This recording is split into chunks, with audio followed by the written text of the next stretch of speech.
Hello, Arthur. Arthur. Hi, I see you. Yeah. Yep. I'm Martin. We talked a year ago. We didn't get the video connection going, but we had a nice chat over the phone. I'm going to be introducing you and maybe asking one or two questions, and then handing you over to Harry here, who works for Wired UK. You've had dealings with him in the past, yes? And Nicholas Negroponte dropped in to see me the other day, and I've known him for about 20 years. Really? And who started all this sort of thing. Oh, Nicholas, I've known him at MIT in the 50s, I think, or soon after 60s. Really, what was he doing in the 50s? Was he just teaching architecture there? Oh gosh, no. When I met him, he was still he was involved in virtual reality, believe it or not. He showed me that famous drive through Aspen. Yeah, I remember that. Yeah, you probably know about that. But surely not the 50s. It must have been, no, I went 50, it could have been 55 or, could have been, no, sorry, it must be early 60s, yeah, time blurs, you know. It's certainly, yes. Of course, that was when when the development of virtual reality really started with Ivan Sutherland. Yeah, and I think he had Aspen on disc, so that would date it too. I should, Adrian, I shouldn't risk it. We might, you know. Yeah, I think and you might cut us off here. Adrian's trying to get the sound on the earphone, so I don't have to hold this damn thing away all the time. But fine. But we seem to keep trying. Keep trying. Can someone hold the phone for you if necessary? No, I'm not. It's not too bad. My elbow's propped up on a couple of cushions. There's no big deal. Well, we don't want to cause you any discomfort. No, I may have to hold my arm in a sling for the rest of my life, but apart from that, it's okay. Excellent. I see no problem in trying the headphones while we're waiting. Okay, well, while we're waiting, there's no problem in trying the headphones. Okay. So shall we give it a test? He is trying it. You're trying it. They can't clear. He says try the earphones. You can't play. Yeah. No. Never mind. There's lots. Yeah, there's lots of strange switches. You see. The arrows are pointing in different directions. You're playing a mouth organ. Oh. In order to get the output from the video codec, they have to press the hands-free key. Oh well. Man stands helpless before the machines of his own creation. We certainly do. Well, they're probably ready to go live, aren't they? You don't realise how lucky you are. This is practically the only house in Colombo with electricity now. We've had a 48-hour no electricity whatsoever, and we don't know when we're going to get it back. We have our diesel in the garden, luckily. Adrian was telling me they had candles in the post office. Oh. Whoa, what's happening? We're getting massive fades. Okay. Oh, Adrian's pulling plugs. Oh, is that right? No good. That's right. Well, not to worry. Let's leave it. Adrian needs to know that he has to press the hands-free key to get the output. Okay, so should we still bother? Hello, come in. You're on.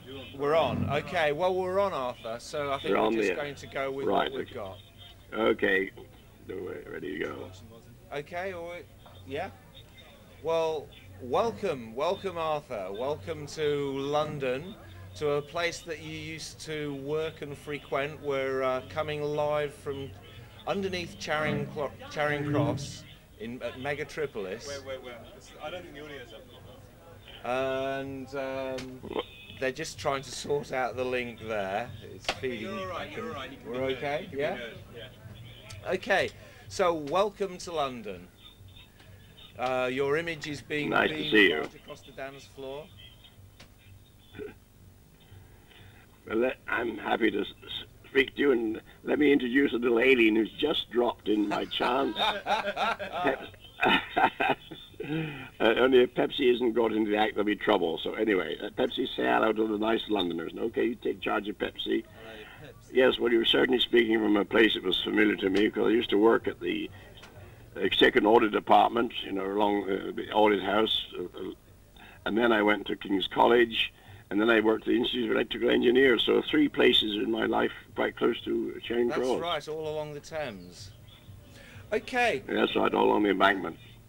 Well, here we are talking to you in Sri Lanka, and I think you're probably one of the main reasons that this is possible, because we're using a satellite dish and beaming your voice through the ISDN cables into the heart of London.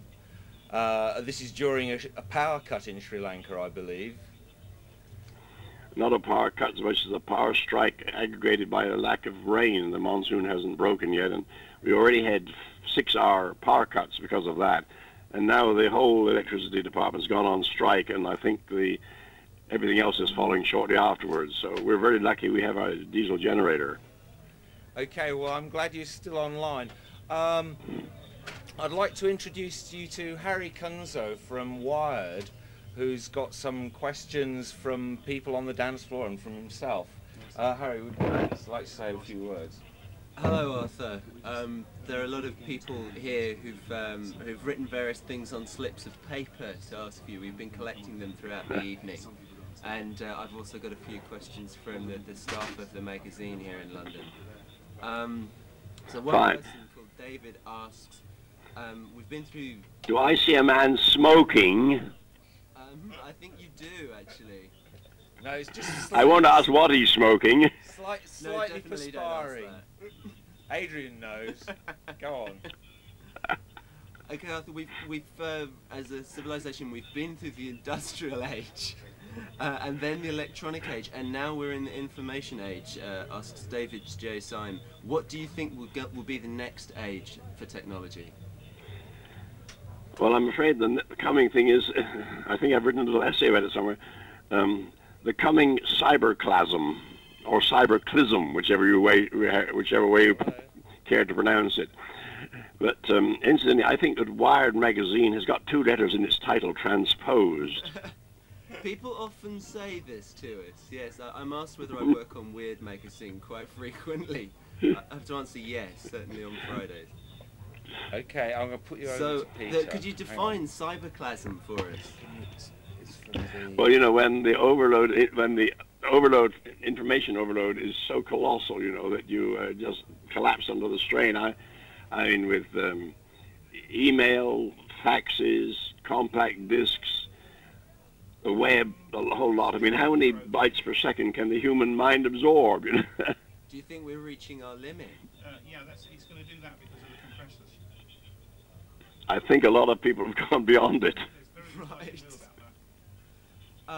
You were once quoted as saying that religion is a side effect of malnutrition. What I can do is I can try and boost up the sound. Do you think there is a a sort of spirituality? Yeah, sorry, I hear someone else talking over the circuit. Someone else trying to play with the circuits. Yeah, there are 2 people talking at once. Okay, I'll say the question again. You're quoted as saying that religion is a side effect of malnutrition. Do you think there's a sort of spirituality that matters in a technologically advanced culture? Hanging up. Is there any place? Well, I'm heavily I'm heavily involved in religion at the moment. As you may have heard, I'm writing what I think is going to be my magnum opus, 3001: The Last Odyssey.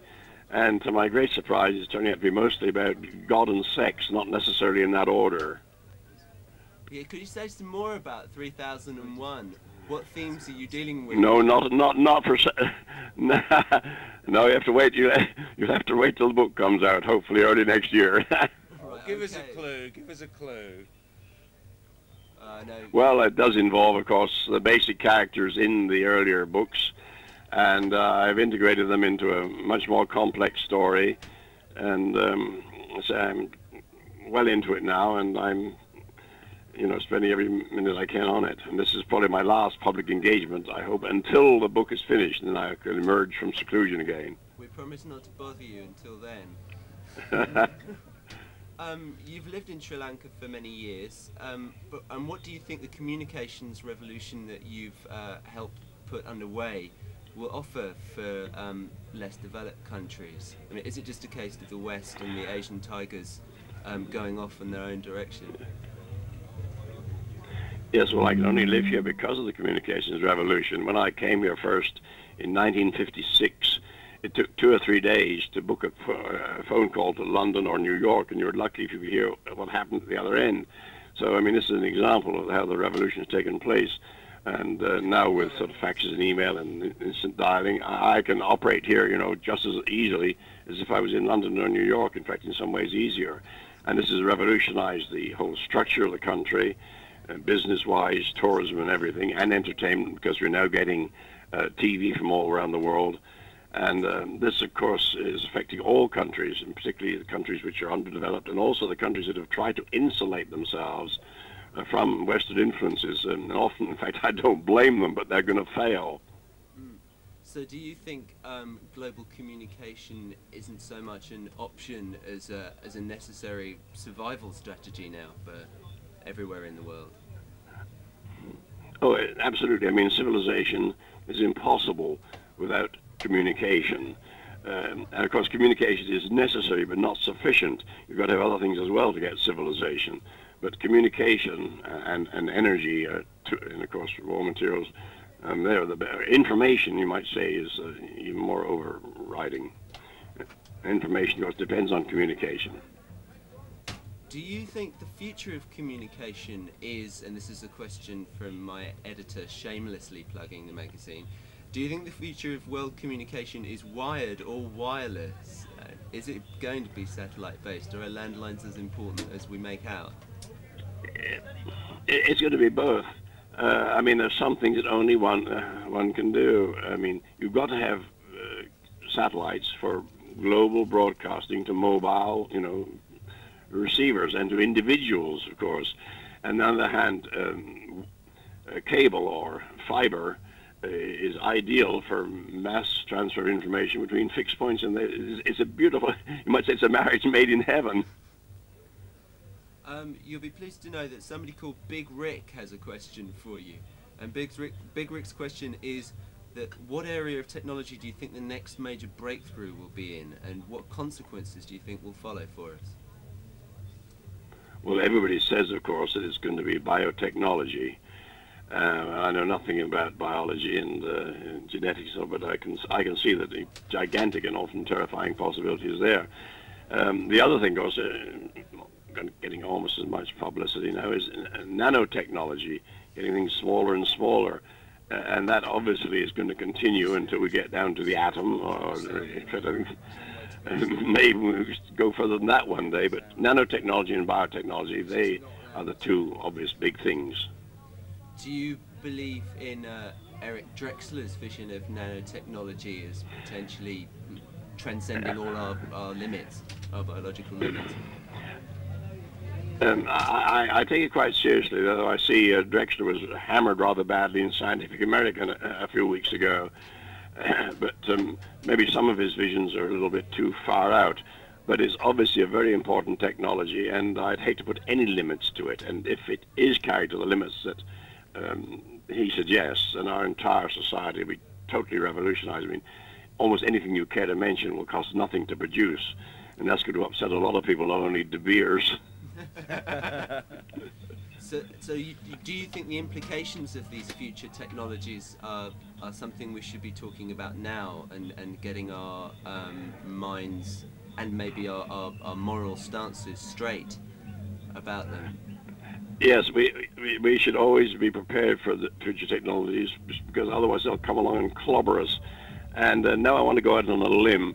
The technology I've been sort of heavily interested, or very much interested in recently, is the energy revolution, this so-called cold fusion business, which despite all the skepticism, I'm now taking quite seriously. I think that we are on the verge of tapping new energy sources. They may not be fusion at all. They may be something much more fundamental, like tapping the zero-point energy of the quantum vacuum. And if so, there is a possibility opening up fairly soon of infinite, free, pollutionless energy. And it's hard to think of a greater revolution than that will imply. And that may be it may happen this year. Wow, that's incredible. that would change all the basic parameters by which we live our life. Do you? I mean, and the only area we ever discuss these kind of questions in is science fiction. Would you have anything more to say about the role of science fiction in helping us understand our future? Well, I mean, I think science fiction will be absolutely vital in preparing people for the future, and I think anybody who's interested in the future should read science fiction. And of course, I'm getting overwhelmed by noise from your end, by the way. I can't hear. There's a lot of noise here. Okay, I mean, yes. So, I mean, science fiction is a very important cultural artifact, if you like, and I'm horrified when I read about politicians who only read detective stories, and they should be reading science fiction. So, a diet of science fiction. Some of them are writing it now. Okay, maybe one last question. Is that? I think, yeah, go for it. Two separate people have asked me to ask you what you think will happen to you when you die. Well, I go out like a candle flame, and that's it. However, I don't rule out the possibility in the far future that we may be recreated. This is a subject of a rather fantastic book by a chap named Frank Tipler. I'm sure you've heard about his book, The Physics of Immortality. It's been very widely rubbished, but it's an interesting idea, and you know that in the far future we may all be recreated. Now, whether that be us or not is another question. I mean, if you had an exact replica of you made, would you object to being killed yourself? Because the replica would be carrying on. Now, whether is it you or isn't it you? So that again is a profound philosophical question. But I don't think. I think that when we go out, when we die, we just go out like candle flames, and that's that. Thank you, Arthur C Clarke. Thank you very much for talking to us. I'll hand you back to Martin. I'd like to give you a bit of stop press news, if I can. Yes, please. I've just heard to my great delight that an asteroid has been named after me. It was discovered a few years ago in Australia by the Anglo-Australian telescope. And on the same day, they found two asteroids, one of which has been named after me, and the other after Isaac Asimov. And I'm very proud and happy about that. That's wonderful. Congratulations. Thanks very much, Arthur. And possibly on that note, we better quit because the sound quality is failing over here. Anyway, thanks ever so much for talking to us and sharing those insights with us. And see you again next year, I hope. Okay? All the best. Cheers. Bye. Okay. And Clear the call. clear the call. Hello, Martin. Hands free. Yeah. Cheers, Adrian. Bye. Bye. Oh, thank you. Thank you so much. That was excellent. Yeah, well done. Yes. Is that all right? Yeah, You were on the ball, and you were light and frothy and